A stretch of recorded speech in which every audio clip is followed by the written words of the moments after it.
하신 말씀을 기쁨으로 만나는 이 시간이 되게 하옵소서. 의탁드리오며 예수님 이름으로 기도합니다. 아멘. 그리고 지금 이제 중년의 얼굴. 네. 사실 지금이 더 제가 보기엔 멋지시긴 합니다만. 감사합니다. 그 사이에 얼굴들은 어땠을까 하는 생각을 해봤습니다. 그러니까 좀 바꿔 얘기하면 그 사이에 양준일 씨의 삶은 어떤 삶이었을까? 이거를 뭐 한두 마디에 정리하기 너무나 어려운 것이지만. 네. 제 표정이 한마디로 얘기를 하면 쇼크 먹은 표정이라고 얘기할 수 있을 것 같아요. 그래서 인생이 그냥 롤러코스터 같았었어요. 예. 네, 롤러코스터 같았었고, 그리고 실질적으로 제가 그 삶을 살면서 쓰레기를 많이 버려야 되는, 그러니까 쓰레기라는 게 제 머릿속에 있는 쓰레기를 예. 많이 버려야 되는 상황이라고 생각을 했었어요. 예. 왜냐하면 나의 과거를 보면 꼭 그게 나의 미래로 그냥 이어간다는 생각이 자꾸 드는 거예요. 그래서 이것을 자꾸 버려야지. 그래서 예. 예를 들어 행복하기 전에 불행함을 버려야 되는 것처럼, 그래서 제 머리에서 가득 차 있는 나의 자신에 대한 편견이라 그럴까요? 예. 그것을 버리느라고 노력을 거의 뭐 그렇군요. 생활처럼 했었어요. 예. 그래서 다 이렇게 버렸더니 남는 것은 무엇이었을까요? 남는 거는 일단 그냥 공간이었던 것 같아요. 예. 예, 그 공간을 나의 과거로 채우지 않는 게 목적이었었고요. 그리고 예. 근데 그게 자꾸 다시 돌아와요. 그래서 자꾸 그것을 버리게 되고, 예. 근데 그게 이제 새로운 걸로 들어와야 되는데, 예. 예, 그걸 이제 공간을 만드는 것 자체가 저한테는 목적이었었어요. 예. 그렇군요.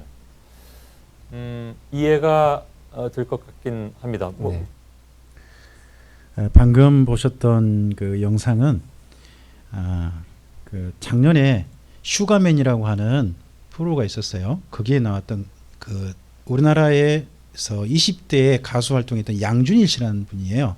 이분이 현재 미국에서 뭘 하고 있냐 그러면 서빙해요. 서빙하고 있는 그 자리 있잖아요. 그냥 거기를 실제 그대로 찍어요. 가수인데, 옛날 가수인데 미국에서 그냥 서빙으로 생활하는 거예요. 그 모습 그대로가 많은 사람들에게 참 많은 그 위로하고 공감이 되고 그랬어요. 심지어 그때 작년 성탄절 때 양준일 씨가 그때 한국에 들어왔는데, 우리나라 들어왔을 때 JTBC에서 특별 만남을 좀 가져서 뭐라고 소개했냐 그러면 성탄절 선물로 드린다라고 했어요. 많은 사람들이 위로가 되는 사람이 되었다는 뜻이죠. 그래서 이분 방금 여기 했던 이 대답 내용 있잖아요. 이 내용을 가지고 많은 정신과 의사들이나 상담가들이요, 이 부분을 가지고 영상을 짤을 굉장히 많이 만들었어요. 뭐라고 만들었냐? 공감. 많은 사람들이 공감이 되었다 그래가지고 정말 마음이, 감정이 통하는 이야기로 사람들이 소개된 이야기가 방금 이 이야기였는데, 오늘 제가 여러분과 만나게 될 신명기 25장이 무슨 이야기냐 그러면 감정이라는 이야기예요. 감정. 여러분, 하나님 그러면 감정 떠오르세요? 하나님 그러면요, 많은 사람들이 무섭고 두렵고 엄히하시고 존경하시고 공의로우시고 심판하시고 뭐 이런 부분을 떠올린 분도 있고 예수님을 통해 사랑하시는 분도 있어요. 근데 저는 성경에서 만난 하나님은 이런 하나님이었어요. 제가 이제 강좌할 때 또는 성경을 소개할 때 이런 하나님을 소개해요. 그 하나님 뭐냐 그러면 이해받고 싶으신 하나님. 이해하시는 하나님 정도가 아니라 하나님도 우리들께, 성경이 읽는 우리한테 뭔가 이해받고 싶으시더라는 거예요. 근데 이 양준일 씨 이야기가 상당히 많은 사람들에게 그런 감정이 이해되어지는 그런 이야기인데, 오늘 여기 신명기 25장이요, 하나님께서 감정이 살아있는 공동체가 되길 원하셔서 주신 이야기들이거든요. 저는 하나님의 감정 이 부분을요, 사실 성경을 읽으면서 예전에는 미처 생각하지 못했어요. 사랑이라고 하지만 거기에서 더 멈췄지 수많은 감정이란 그거 하나가 아니잖아요. 사랑만 있는 게 아니잖아요. 근데 다양한 감정 전체가 하나님께로부터 와서 우리 안에 담겨져 있다는 생각을 하지 못했었어요. 그랬는데 성경 읽어가다 보니까 다시 읽다 보니까 수많은 하나님의 감정이 성경 속에 담겨 있는 걸 봤어요. 심지어 한탄도 하시고 후회도 하시고요. 하나님이신데 어이없어 하시기도 하고요. 심지어 하나님이신데 그 능력 많으신 분이요. 멍하게 쳐다만 보고 계신 장면도 나오고요. 그 하나님이 사람들을 어쩔 줄 몰라 결국은 분노의 감정으로 다 쓸어버리고 나서 울고 계신 하나님도 봤어요. 다양한 하나님을 뵙다 보니까 내 안에 복잡하게 일어나는 감정도 사실은 하나님께서 주시는 선물이었구나. 내 안에 스스로 발생한 게 아니라 하나님께서 내 안에 담아놓으신 그분의 성품이구나 하는 것들을 봤거든요. 여러분, 그래서 이스라엘 민족이 사는 공동체도요, 하나님께서 그냥 계명과 율법만 있는, 소위 말 지켜라 지키지 말라 이것만 있는 공동체가 아니라 감정이 정말 좋은 감정이 살아있는 공동체이기를 주님은 원하셨다 하는 말씀이 오늘 25장에서 저는 여러분께 그렇게 소개하고 싶어요. 그래서 우리가 하나님을 뵐 때 성경 속에서 우리 하나님을 뵈는 건데 좀 더 이런 감정을 우리에게 주시고 이런 감정이 살아있는 공동체, 심지어 하나님과도 이런 감정으로 만나길 원하시는 하나님, 그런 하나님과 오늘 한번 소중한 만남 가져보셨으면 좋겠습니다. 제가 이렇게 한번 정리해 봤습니다. 25장에는요 한 5개 정도의 감정이 있어요. 제가 일단은 제목을 함께 좀 읽어볼게요. 1번요 처벌의 감정, 2번은요 일당의 감정, 3번은요 가족의 감정, 4번은요 이기의 감정, 그리고 5번은요 분노의 감정. 오늘은 25장 한 장만 할게요. 감정만 이것만 좀 하고 싶어서 했습니다. 여러분, 처벌을 내리는데 감정이 있어요 없어요? 여러분, 처벌 내릴 때 화가 잔뜩 나면 처벌을 어떻게 해요? 그렇습니까? 정반대로 처벌할 때요 그 대상을 사랑하면요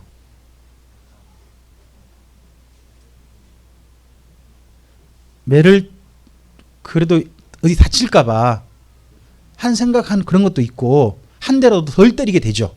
감정이라는 게 있잖아요. 여기 신명기 25장에 한번 좀 읽어볼까요? 우리 1절부터 3절까지. 이게 처벌이거든요. 재판에서 처벌 문제인데 한번 읽어보시죠. 사람들 사이에 시비가 생겨 재판을 청하면 재판장은 그들을 재판하여 의인은 의롭다 하고, 첫째, 재판의 가장 기본 원칙은 뭐죠? 의인은 의롭다. 그리고 악인은요 정죄해야 됩니다. 만약에 재판 자리에서요 악인 보고 무죄하다 그러고요 의인 보고 죄 있다 그러면요 이거 심각한 문제죠. 심각한 문제지 않습니까? 근데 어쨌든 바른 재판 돼야 되는데 그 다음 볼까요? 2절입니다. 악인에게는 태형이 합당하면요 재판장은 그를 엎드리게 하고 그 앞에서 그의 죄에 따라 수를 맞추어 때리게 하라. 그 다음 3절요. 40까지는 때리려니와 그것을 넘기지는 못할지니 만일 그것을 넘겨 매를 지나치게 때리면요 내가 내 형제를 경히 여기는 것이, 적어도 매를 때릴 때는 그 형제에 대한 존중함이 있어야 한다. 처벌받는 사람에게도 존중함을 줘라 하는 거예요. 이것이 요즘 그 전 세계에 나름 퍼져가 뭐냐 그러면 뭐죠? 수감자에게도 인격이 있다. 인권이 있다. 그래서 수감자의 모든 그 개인 상황은 공개하지 않는다. 근데 어쩔 수 없는 몇 개 상황은 공개한다 그래가지고 우리나라의 성범죄자라든 이런 사람들 있잖아요. 그런 사람 지역 공동체 몇 사람 공개하도록 그렇게 하잖아요. 그래서 개인적인 모든 상황은 나름 보호해주고 하는 것도 있지 않습니까? 사실 여기에서 출발한 거죠. 처벌하되 법 감정이 지나치다 보면 자칫하면 처벌 이상으로 그 사람에 대해서 사람으로 취급하지 않는 게 되니까 적어도 사람으로 취급해주는 처벌을 하라 하는 게 보입니다. 여러분 2번인데 4절 보세요. 한 절이에요. 한 절. 읽어볼까요? 곡식 또는 소에게 망을 씌우지 말지니라. 혹시 이게 무슨 말인지 이해하시는 분? 소 키워보신 분? 아, 그래요? 소 가지고 혹시 밭 깔아보신 분? 아, 우리 교회는 이미 없는 거예요? 장로님, 두 분 장로님 아니세요? 아, 그러신가요? 아, 장로님 일찍부터 차를 운전하셨는가요? 혹시 그 전에 소 가지고 밭을 그 갈고 할 때 소가 저 끝에 가면 뭐 먹는 거 보셨어요? 거품을 막 흘리고 가다가 끝에다가 가령 그 전에는 고구마 밭 같은 거 있잖아요. 고구마 농구를 밭 가쪽에다 쭉 싸놔요. 싸놓으면요, 이 소가 거품 막 품고 막 가가지고 끝에 가서요, 잠깐 쉬는 동안 그걸 뜯어 먹어요. 잠깐 뜯어 먹거든요. 그럼 이스라엘 땅은 어떨까요? 밭 가쪽에가 뭐가 있을까요? 예, 곡식이 있어요. 밀 같은 게 있어요. 그럼 그거 수확해야 될까요? 소한테 줘야 될까요? 그럼 수확하려면 어떻게 해야 되겠어요? 잠깐 쉬는 동안 못 먹게 해야 되겠잖아요. 그럼 입에다가. 그래야 수확이 조금이라도 늘 거 아니에요. 이해되세요?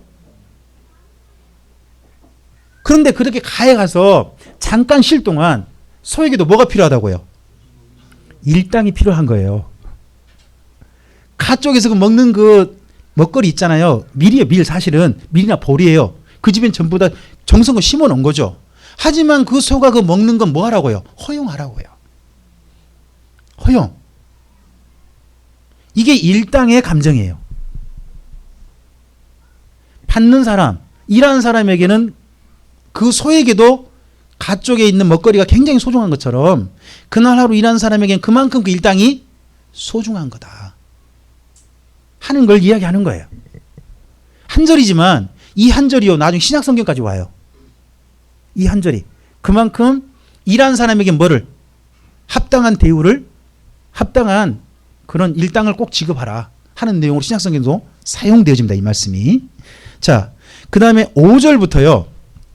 5절부터 거기 12절까지가 가족 이야기예요. 요즘 우리하고는 좀 별로 상관은 없어요. 이제 이건 잠깐 절을 보시면 돼요. 이 내용이 뭐냐 그러면 한번 따라서 해볼까요? 형사치수제. 형사란 말은 뭐냐 그러면 형이 죽었을 때, 사가 죽을 사자예요. 형이 죽었을 때 취수, 형수를 취한다, 그런 말이에요. 한자로 써서 그런 거예요. 누가 취해요? 동생이 형수를, 자기 아내가 있음에도 불구하고 함께 형수와 함께 사는 거예요. 우리나라도 이해가 돼요, 안 돼요? 이해 안 됩니다. 이거 우리나라가 하는 이야기 아닙니다. 이건 이스라엘 민족 그 당시 법이고 그 당시 그 민족에게 있는 법이에요. 그러면 동생이 형수를 일부러 자기 가족으로 잠깐 받아들인 이유가 뭐예요? 그게 뭐냐 그러면 형과 형수 사이에 애가 없다는 거예요. 이건 애가 없을 때 경우예요. 아이가 있으면요, 아니에요. 근데 아이가 없이 형이 그만 돌아가셨어요. 그랬을 경우에 한정해요. 그럴 경우에는 형수하고 동생이 그래도 관계를 가져서 그 형의 대를 잊게 해주라는 거예요. 여러분, 이스라엘 민족의 당시에 영원이라는 개념이 달라요. 우리는 영원 그럼 어떻게 되죠? 영원 그럼 뭐 어디가 떠오르세요? 어디까지? 시간을 초월한 거잖아요. 시간 초월한 개념이잖아요. 그럼 이스라엘 민족에게 영혼은 뭘까요? 맞아요. 천대예요. 구약 성경에 영혼이란 말을 뭘로 표현해놨냐? 천대를 간다 이렇게 표현해놨어요. 그럼 대가 끊겼단 말은? 그렇죠. 영혼이 안 되는 거예요. 영혼까지 가야 뭐예요? 하나님의 복을 받는 게 돼요. 하나님의 가정이 되는 거거든요. 그러면 형과 형수 사이에 자녀가 없이 죽었다면 어떻게 되는 거예요? 하나님이 돌보시지 않는 가정이 될 수 있잖아요. 그러면 그 가정이 하나님의 가정으로서 대가 이어지도록, 몇 대까지 가도록, 1000대까지 가도록 누가 희생을 하는 거예요? 동생이 희생을 하는 거예요. 형의 가정을 책임져 주는 거죠. 그런 것이지 무슨 성적인 욕망 그런 게 전혀 아니에요. 이게 가족으로서 뭐라고 해요? 책임. 책임 감정 그런 거예요. 근데요, 우리 가족만 소중해요? 남의 가족도 소중해요? 남의 가족. 그러면요, 우리 가족하고 저 가족하고 싸웠어. 그러면 정당하게 싸워야 될까요? 룰을 어기고 싸워야 될까요?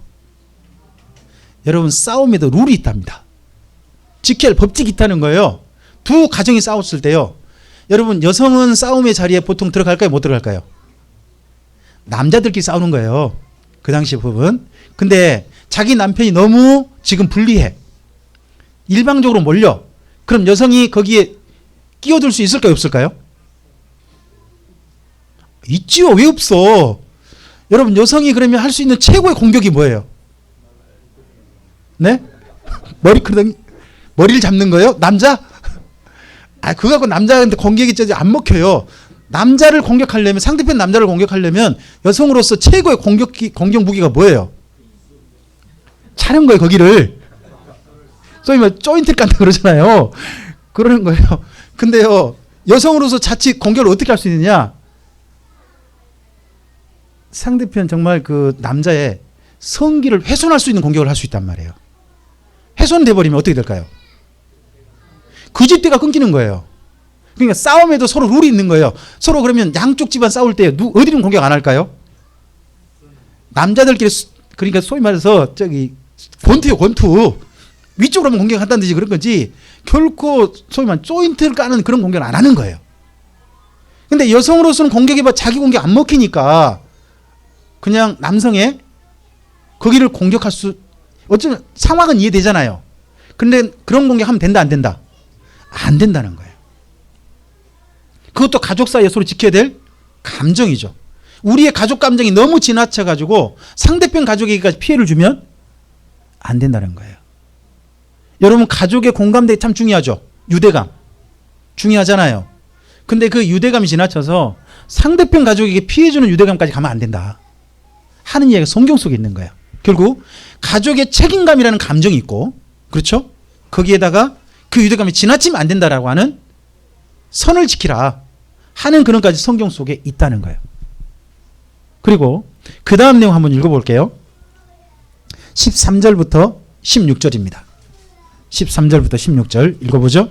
너는 내 주머니에 두 종류의 저울추 곧 큰 것과 작은 것을 넣지 말 것이며 내 집에 두 종류의 대 곧 큰 것과 작은 것을 두지 말 것이요 오직 온전하고 공평한 저울추를 두며 온전하고 공정한 대를 둘 것이라. 그리하면 내 하나님 여호와께서 내게 주시는 땅에서 내 날이 길리라. 이런 일들을 행하는 모든 자, 악을 행하는 모든 자는 내 하나님 여호와께 뭐하다고요? 가증하다. 여러분, 여기 가증하다는 자가 어떤 사람이에요? 그러니까 저울추라든지 대 같은 걸 속여가지고 뭐 하는 사람이에요? 이렇게 말해봐요. 쉽게 부당이익. 정당한 이익이 아니라 정당한 이익을 지나쳐서 뭐 어떤 이익을? 부당한 이익을 취하려고 하는 사람이란 거죠. 여러분, 일정한 대에 일정한 돈을 받고 사고요. 거기에 정당한 이윤을 붙여서 다른 사람에게 파는 건 올바른 거죠. 잘못된 겁니까? 이건 올바른 겁니다. 이건 공정한 상거래입니다. 근데요, 살 때 상대편에게 사는 가격을 사정없이 깎어. 뭐 하려고? 내가 이익을 좀 더 보려고. 팔 때는 내가 본래 받을 가격에 더 지나치게 가격을 해가지고 팔아. 이러면 돼요, 안 돼요? 회사로서는 이럴 가능성이 높아요. 저 이해는 한데 그런 행동하면 그거에 하나님께 가증하다는 거예요. 공정한 이익, 공정한 거래, 이게 하나님이 원하시는 사이라는 거예요. 저는 제 아내에게 장사하지 마라 그래요. 저 사람은요, 손해를 보고 살고요, 손해를 보고 팔아. 제가 몇 번 옆에서 유자청이라든지 이런 거 할 때 온 집안 식구를 전부 다 동원해가지고 노동력 착취를 해요. 저를 끌어들여가지고 저한테 한 푼도 주지 않아요. 노동력 착취죠. 그래가지고 또 병 같은 거 다 해가지고요, 보면 가격이 뻔히 나오잖아요. 이게 얼마가 들어갈지 나와요. 근데 나오는데 거기에 겨우 몇천 원 붙여먹고 팔아요. 물론 택배비 제외하고. 그러면 이거 뭐예요? 이건 장사하면 안 되는 거예요. 이렇게 하면. 저는 장사는 이렇다고 생각해요. 적어도요. 맨 먼저 물건비가 있죠. 그 다음에 인건비가 있겠죠. 그 다음에 유통비가 있을 거 아니에요. 그 다음에 또 요즘은 또 뭐죠? 광고비라는 게 또 들어가잖아요. 광고비도 들어가고 또 그런 게 다 들어갈 거 아니에요. 기본적으로 그거 들어갈 거 아니에요. 그 다음에 또 회사라면 그 회사가 앞으로 또 발전돼야 되겠죠. 그럼 연구비라는 것도 거기에 약간 또 포함돼야 될 거 아니에요. 그게 전부 다 뭐예요? 그건 이익이 아니에요. 이건 상품이면 당연한 가격이야. 거기다가 또 뭐가 붙냐? 정부된 세금. 세금도 붙을 거 아니에요. 그럼 그 정도 붙이고 나머지가 뭐예요? 이익이거든? 거기에 맞춰서 정당한 이윤을 붙이는 건 저는 올바르다고 봐요. 우리나라에서 모든 상품의 이윤이 몇 프로인지 저는 잘 몰라요. 근데 일반적으로 제가 그 전에 듣기로는 30%인가? 그렇게 봤어요. 근데 제가 백종원 씨의 골목식당인가요? 그 골목식당에서 하는 이야기 들었어요. 그 한 집에서요. 그 포방터 돈가스인가? 맞나요? 지금 제주도 갔죠? 그 돈가스 집. 그 집 이야기 듣는데 그 집의 돈가스의 그 뭐예요? 물건 가격. 그거 아니라 그 고기에다가 뭐 이런 들어간 가격이 있잖아요. 그게 50%가 들어간다 그러니까 백종원 씨가 뭐라고 그러냐 그러면 이야, 이 사람 대단하다라고 이렇게 이야기하더라고. 그러면 식당에서는 원 재료값이 얼마밖에 이 50%가 사정없이 안 된다는 뜻 아니에요. 제 말이 틀려요? 그 장사하는 백종원 씨 그렇게 하더라니까. 근데 그 집은 그 재료값만 해서 50%가 된다는 거예요. 이거 일반적인 집이 아니라는 거예요. 그래서 이 집 대단하다. 그렇게 이야기해 주는 거예요. 그러니까 우리 성경을 읽어보면서요. 사실은 그 이야기가 백종원 씨 이야기가 아니라 하나님 이야기였던 거예요. 이미. 공정한 저울추와 공정한 퇴. 그래서 사람들 사이에 어떤 공정한 이익의 감정. 여러분, 이익의 감정은 이익을 내고 싶은 사람은요. 더 많이 가지고 싶어 해요. 사는 사람은요. 덜 손해보고 싶어 해요. 다 감정이 있잖아요. 근데 이 감정의 적정선을 지키는 거. 이게 바로 좋은 사회인 거예요. 그게. 저는 우리나라에 부동산으로 인해서 어떤 사람들이 부자 되는 거 이런 부분들은 정당한 거래 감정이 아니라고 생각해요. 근데 대한민국이 이미 그런 감정이 정당화되고 있어요. 이게 자본주의 저는 폐해라고 생각합니다. 도리어 성경을 읽어보면요. 토지는 하나님의 것이라는 공개념이 들어가요. 근데 토지 공개념을 이야기하면요. 교회에서 뭐라고 하는지 아세요? 그걸 뭐 사회주의래. 아니, 하나님이 하신 이야기인데? 부동산 가격이 낮춰지고 사람들이 적은 돈을 투자해서 집들이 살만할 수 있도록 그런 사회야. 평생 이래서 집만 마련하다가 평생을 보내버리는 그런 안타까운 일은 없어질 거 아니에요. 다른 데 그만큼 더 쓸 수 있지. 이런 것들이 하나님의 감정이거든요. 조금 더 하나 더 볼까요? 근데 재밌는 감정이 나와요. 17절 이하에 한번 읽어봅시다. 읽어보겠습니다. 너희는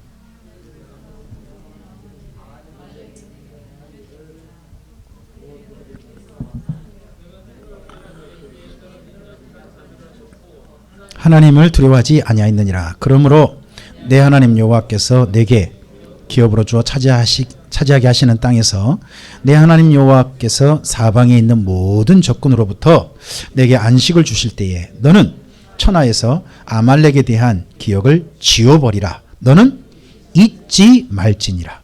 무엇을 잊지 말라고요? 아말렉에 대한 분노의 감정을 잊지 말라는 거예요. 분노. 여러분, 그 분노를 일으켰던 사건이 뭐예요? 18절이에요. 18절. 다시 한번 18절 다시 한번 읽어보죠. 뭐 때문에 하나님이 분노하게 하시는지 읽어볼까요? 곧 그들이 너를 길에서 만나 내가 뭐 할 때? 피곤할 때 어떻게 했다고요? 어디에서요? 내 뒤에서 떨어진 어떤 사람을? 약한 자들을 쳤고요. 하나님을 두려워하지 않았다는 겁니다. 여러분 치는데 하필 누구를 쳐요? 그리고 이스라엘 민족은 어떤 상태예요? 피곤하니까 뭐 거기 쳐도 군대를 막 모아가지고 이렇게 어떻게 할 수 있는 상황이 아니었던 거예요. 그런 행동을 하면서 사실은 그렇게 하면서 누구까지 두려워하지 않았다. 그게 하나님께도 두려워하지 않는 행동이었다 하는 그런 얘기를 하는 거예요. 제가 자꾸 이런 얘기 죄송합니다만은 저는 만화를 좋아합니다. 요즘 만화는 웹툰이라 그러죠. 웹툰이라는 건데 뭐가 있냐 그러면 혹시나 이제 보실 분들은 중학생 이상은 볼 수 있어요. 비질란테라고 하는 우리나라 사람이 그린 만화가 있어요. 웹툰 중에 비질란테. 설마 알아? 비질란테라는 게 무슨 뜻이냐 그러면요. 법으로서는 처벌 안 받는 사람들 있죠. 처벌받아 마땅한 사람들. 그런 사람들을 개인적으로 모든 사람들이 공감할 만한 보복을 해주는 그런 행동을 가리켜서 비질란테라고 해요. 그런 이야기가 있어요. 사실 법으로 보면 우리나라에 이런 말 있죠. 무전 유죄가 돼버리고요. 유전 무죄가 되는 거 아니냐. 이런 이야기가 있잖아요. 그래서 법감정이 제대로 발동이 되지 않고 있다. 이런 얘기 하잖아요. 그래서 사람들이 비교를 해요. 요즘 들어서는 우리나라 사람들이 워낙 많은 뉴스를 보다 보니까 조국 씨의 가정에 대한 수사와 그리고 나경원 씨 가정에 대한 수사를 비교를 해요. 서로 어떤 이게 공정하냐 하는 거죠. 그리고 현 검찰청장의 장모에 대한 수사와 이런 수사를 비교를 해봐요. 선상에 딱 놓고. 그럼 지금 어디가 어떻게 하고 있는지가 나름 보인단 말이죠. 그랬을 때 오는 공정하지 못하다는 생각들이 많은 분들에게 있는가 봐요. 그러니까 그런 이야기 자꾸 비교돼서 올라오겠죠. 그래서 성경은 이래요. 분노하지 말라는 게 아니에요. 정말 나쁜 사람들 있잖아요. 아말렉이라고 하는 이 족속이 사실은 이스라엘 민족이 필요할 수도 있어요. 아말렉 족속이요. 강도만으로 하는 사람들이 아니에요. 이 사람들이 뭐냐 그러면 장사꾼이에요. 장사꾼이면 자기들한테 필요한 물건을 통행해 줄 수 있을 거 아니에요. 근데 그런 틈틈이 강도짓도 하는 거예요. 그러면 이 사람들을 이용해 먹을까요? 강도짓 한 것 때문에 없앨까요? 어떻게 해야 되는 거예요? 그랬을 때 오늘 이야기예요. 오늘 그 사람이 아무리 술모 있다 할지라도 그가 한 행동 자체가 뭐라고요? 도저히 용납할 수 없는 분노의 감정, 분노의 행동이었다는 거예요. 분노할 수밖에 없는 일을. 저는 성경을 보면서 이렇게 말하고 싶어요. 한번 따라서 해볼까요? 진짜 분노해야 할 일에는 분노해야 한다. 전 이게 성경 이야기로 봐요. 아말렉 족속을 다 없애버리라 하는 하나님의 이야기가요. 여러분 이게 모든 사람을 사랑하시는 하나님 이야기하고 비교하면 어떻게 돼요? 어떻게 두 개가 맞아요? 아니잖아요. 성경에서는 이렇게 말씀하고 있는 거예요. 어떤 사람은요 더 이상 사람이 아니라는 거예요. 그런 사람들은 사람으로 취급해서는 안 된다는 거죠. 저는요 이 땅에 수많은 지금 범죄들이 많은 범죄가 극심하게 폭력 범죄가 강력 범죄가 더 많이 늘어난 이유가 뭐냐? 강력한 죄를 지은 사람들이요 처벌이 그 다음이 뭐 이런저런 사유로 인해 가지고 살려주니까 내가 이런 죄를 지어도 어쩐다? 죽지 않는다. 좀 살고 나오면 되지. 뭐 이런 식의 이야기란 말이죠. 전에 혹시 여러분 이런 이야기 읽어보신 적 있는지 모르겠어요. 뉴스로. 한 새마을 공군가 거기에서요. 아가씨가 150억인가를 따로 빼냈어. 그래서 그 아가씨 잡혔거든요. 근데 돈이 없어요. 돈이 없었어요. 없어졌어. 아무리 찾아봐도 없어요. 그럼 그 아가씨는 어떻게 될까요? 몇 년 살고 나오는 거예요. 여러분 몇 년 살고 나오면 그 없어진 돈은 누구 거 될까요? 그래서 그때 나온 수많은 댓글들이 뭔지 알아요?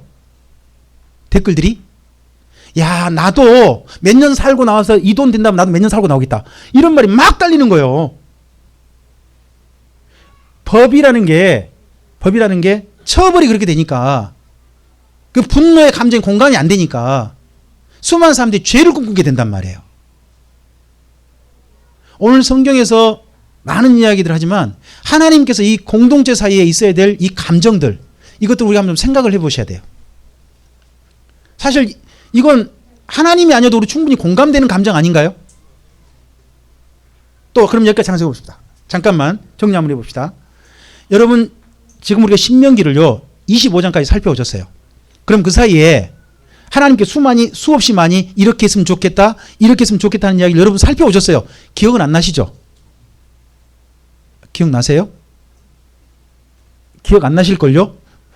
지난 시간에 무슨 말씀 살폈는지 기억 안 나시잖아요. 그렇지만 여러분 여기까지 저와 함께 성경 말씀 여기서 신명기 살펴오시면서 하나님께서요 이스라엘 민족에게 하지 못할 일을 하라든가요, 마땅히 해야 할 일을 하라든가요? 하나 더 여쭤볼게요. 할 수 있는 일을 하라든가요, 도저히 할 수 없는 일을 하라고 하시든가요? 사람들은 마땅히 할 수 있는 일이잖아요. 또 하나 더 여쭤볼게요.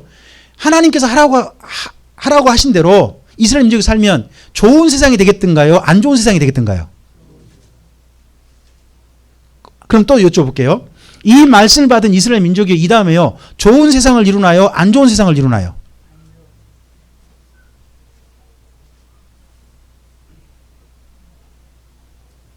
이 말씀 받고 난 다음에 가나안 땅 들어가서 좋은 세상 이루어요, 안 좋은 세상 이루어요?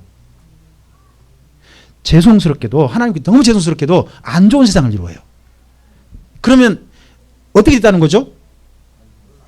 이런 말을 안 들었다는 거예요.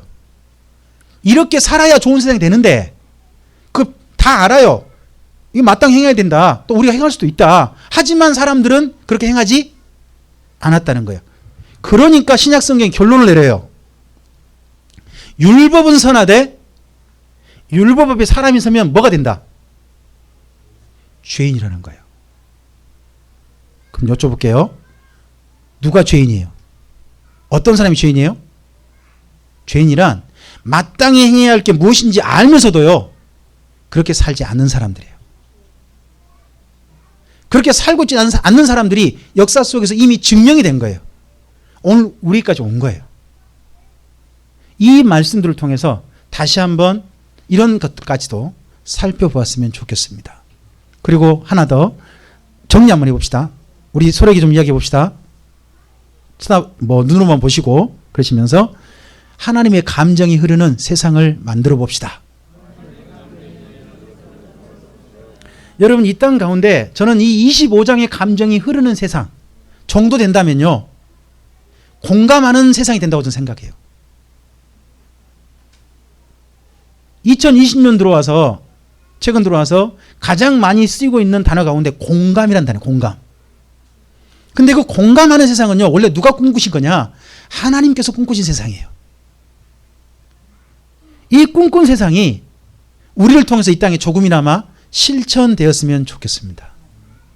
교회가 사람들의 마음을 이해해주고 또한 교회가 하는 일들을 사람들이 마음으로 공감해주는, 감정으로까지 공감해주는 그런 일들이 우리 참빛교회를 통해서 조금이나마 하나하나씩 앞으로 이어지게 되기를 주님의 이름으로 축복합니다. 기도하겠습니다. 주님 감사합니다.